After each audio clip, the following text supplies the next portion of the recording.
আজকে প্রথমবার পেঁয়াজ ছাড়া চিড়ের পোলাও বানালাম। এর আগে চিড়ের পোলাও বানিয়েছি পেঁয়াজ দিয়ে, আজকে কোনো রকম পেঁয়াজ ছাড়াই চিড়ের পোলাওটা বানিয়েছি। তো দেখো, প্রথমে অল্প একটুখানি সাদা তেল দিয়ে দিয়েছি, তারপর ওতে দিয়ে দিচ্ছি চিনেবাদামটা ভেজে নেবো ভালো করে। তারপর ওতে সবজি দিয়ে দেবো, এখানে গাজর, রাঙা আলু আর দিয়েছি বরবটি। এরপর ওর মধ্যে দিয়ে দেবো লবণ আর হলুদ, দিয়ে নেড়ে চেড়ে আমি এটাকে ঢাকা দিয়ে রেখে দেবো সবজিগুলো যতক্ষণ না সেদ্ধ হয়। আজকে যেহেতু মঙ্গলবার, তো আমার হচ্ছে জয় মঙ্গলবার, তো ওই জন্য আজকে সম্পূর্ণ নিরামিষ। তো ওই জন্য আজকে ভাবলাম যে নিরামিষভাবে চিড়ের পোলাওটা বানাই, দেখি কেমন হয় খেতে। কিন্তু সত্যি খুবই ভালো হয়েছিল খেতে। প্রথমবার বানিয়েছিলাম, কিন্তু ভালো হয়েছিল খেতে, দারুণ হয়েছিল। তো যে কোনো নিরামিষের দিনে তোমরাও এটা বানিয়ে খেতে পারো, খুবই ভালো হবে।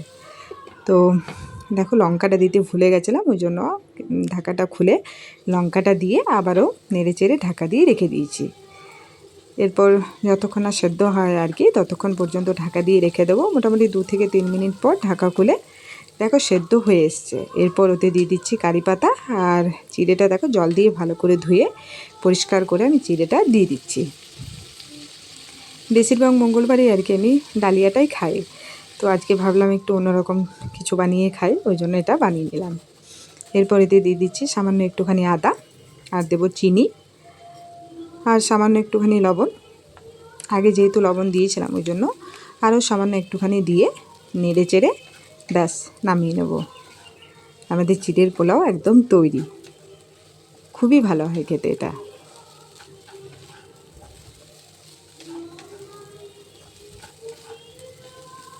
এমনি উপোসের দিনে সব সময় ফল বা মিষ্টি, ডালিয়া এইসব না খেয়ে মাঝে মাঝে এই রকম কিছু খেতে মন যায়, তো ওই জন্য এটা একটা বেস্ট বলতে পারো খাবার, খুবই ভালো হয় খেতে। তো দেখো একদম তৈরি হয়ে গেছে ঝরঝরে চিড়ের পোলাও। তো আজকের এই ভিডিওটা তোমাদের কেমন লাগলো অবশ্যই কমেন্টে জানিও, আর ভালো লাগলে একটা লাইক করে দিও।